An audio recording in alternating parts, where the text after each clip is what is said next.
বন্ধুরা, আপনাদের দাঁতে কি হলুদ হলুদ পলি জমে গেছে, বা পান গুটকা বিড়ি খাওয়ার ফলে দাঁতগুলো কালো হয়ে গেছে, বা ব্রাশ করার সময় মাড়ি দিয়ে রক্ত পড়ছে? তাহলে আজকের ভিডিওটি শুধুমাত্র আপনার জন্য, কারণ এমন একটি পাওয়ারফুল দেশি টোটকা শেয়ার করব যার সাহায্যে আপনাদের দাঁতগুলো মুক্তোর মতো ঝকঝকে হয়ে যাবে।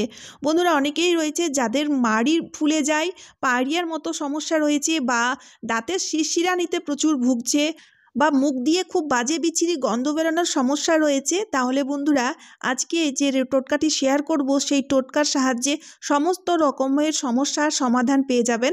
আর রেমেডিটি খুব পাওয়ারফুল, তৈরি করা খুব সহজ, ইউজ করা খুব সহজ। তো চলুন ভিডিওটি শুরু করা যাক। তো বন্ধুরা, এই রেমেডিটি তৈরি করার জন্য এখানে আমি হাফ চামচ মতো নিয়ে নেব হলুদ গুঁড়ো। যেই হলুদ আমরা সবজিতে মানে রান্নায় খেয়ে থাকি সেই হলুদ নিতে হবে। এবার হয়তো অনেকেই বলবে যে হলুদের ইউজ নিলে আমাদের দাঁত হলুদ হয়ে যাবে।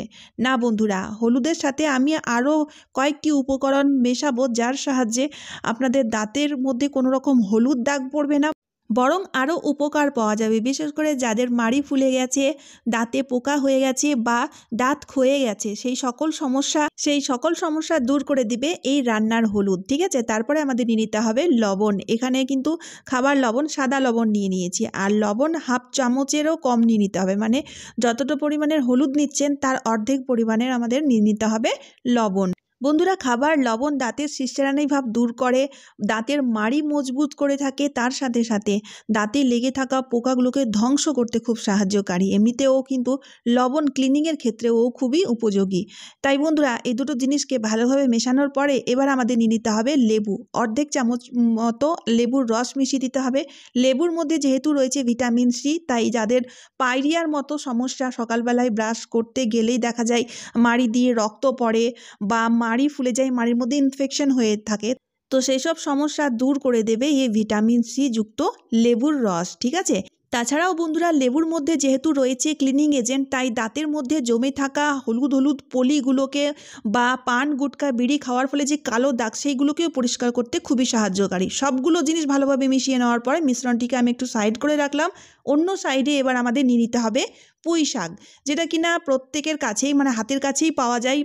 বাজারে গেলেই কিন্তু আমরা পুঁই শাক পেয়ে যাই। তবে পুঁই শাকের এই যে কচি কচি পাতাগুলোকে নিতে হবে। ছোট ছোট যেই ডগার দিকে পাতাগুলো থাকে না, সেই ছোট ছোট পাতাগুলোকে আমি নিয়ে নিয়েছি। আর পুঁই শাকের সাথে আমাদের নিয়ে নিতে হবে লবঙ্গ। দুটো লবঙ্গ নিয়েছি।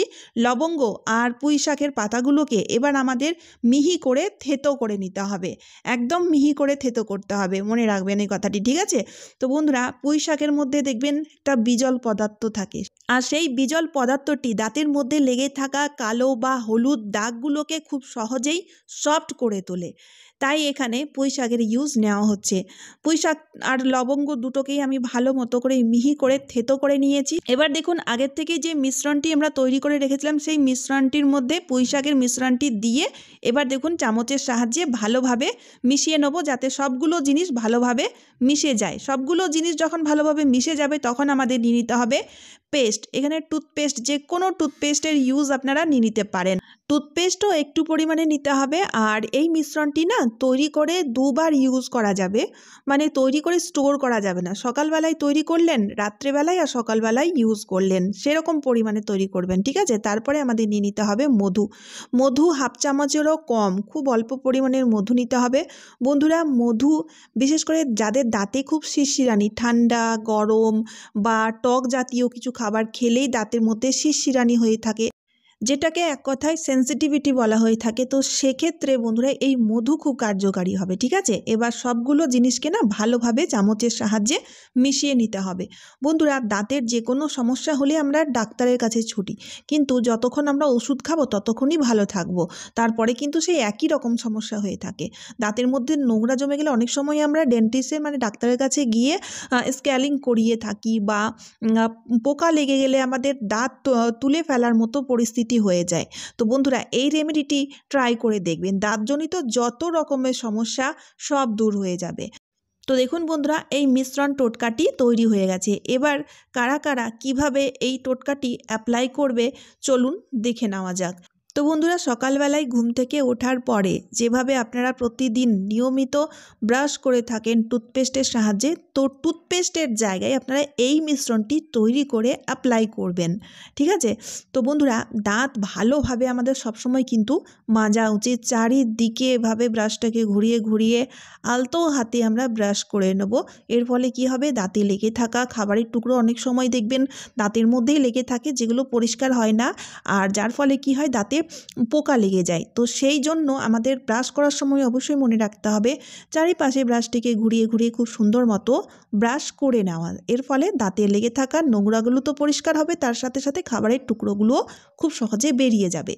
এবার বলি, আপনাদের যদি দাঁতের মধ্যে কোনো রকম কোনো প্রবলেম রয়েছে, যেমন পোকা লাগার কারণে অনেক সময় দাঁতে যন্ত্রণা করে থাকে, বা মাড়ি ফুলে যাওয়ার কারণে মাড়িতে ইনফেকশন হয়েছে, বা পায়রিয়ার জন্য দাঁত দিয়ে মাড়ি দিয়ে রক্ত বেরোচ্ছে, তো সেক্ষেত্রে না আপনারা ব্রাশের ইউজ নেবেন না, আঙুলের সাহায্যে এই মিশ্রণটিকে আপনাদের অ্যাপ্লাই করতে হবে।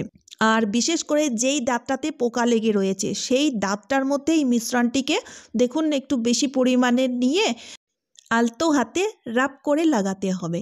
তো বন্ধুরা, এই মিশ্রণটি দিয়ে শুধুমাত্র যে আমরা দাঁত পরিষ্কার করতে পারবো তাই নয়, এই মিশ্রণটি না ওষুধের মতো কাজ করবে, তাই অবশ্যই অ্যাপ্লাই করে দেখবেন। অ্যাপ্লাই করার পরে কুলকুচি করে মুখ ধুয়ে ফেলুন। তো যদি দাঁতে যন্ত্রণা বা মাড়ি ফুলে যাওয়ার মতো সমস্যা রয়েছে, সেক্ষেত্রে না উষ্ণ গরম জলে কুলকুচি করবেন, সেক্ষেত্রে খুব আরাম পাবেন। তো বন্ধুরা, নিয়মিত যদি আপনারা দিনে 2 বার করে এই টোটকাটি অ্যাপ্লাই করতে পারেন, তাহলে দেখবেন একসময় আপনাদের দাঁতও এইভাবে মুক্তোর মতো ঝকঝকে হয়ে যাবে। এবার দেখুন বন্ধুরা, অনেকেই রয়েছে যাদের মুখ দিয়ে খুব বাজে গন্ধ বেরোনোর মতো সমস্যা রয়েছে।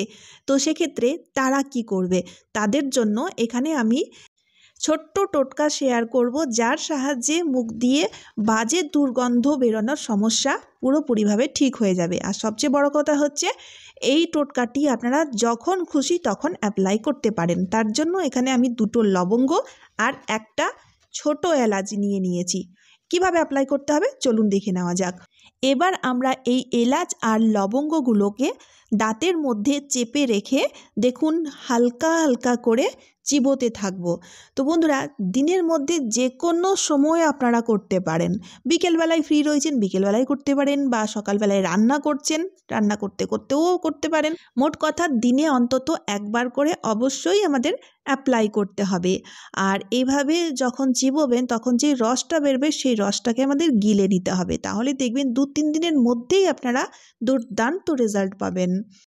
তো চলুন বন্ধুরা, আজকের মতো এই পর্যন্ত। তবে ভিডিওটি শেয়ার করতে ভুলবেন না, কারণ এরকম অনেকেই রয়েছে যারা দাঁতের সমস্যায় খুব ভুগছেন, তাদের জন্য একটু উপকার হয়ে যাবে। তারই সাথে সাথে আপনারা কে কোথা থেকে আমার ভিডিও দেখছেন সেটাও আমাকে কমেন্টের মাধ্যমে জানাবেন, কারণ আমি জানতে পারবো আমার ভিডিও কোথায় বা কোন কোন শহরে গিয়ে পৌঁছাচ্ছে।